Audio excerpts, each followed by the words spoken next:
তো প্রথম সার্ভিসিংয়ে নিয়ে আমার বাইকটি খুব বেশি একটা কাজ করায়নি, কারণ আমার বাইকে আমি কোনো সমস্যা পাইনি।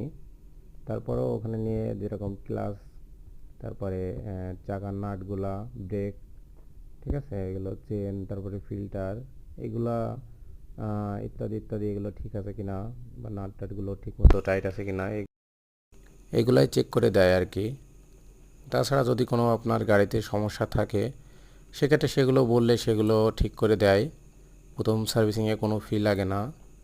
তো আমি চুয়াডাঙ্গা হোন্ডা সার্ভিসিং সেন্টার থেকে আমার বাইকটি সার্ভিসিং করিয়ে নিয়ে আসি, এই আর কি।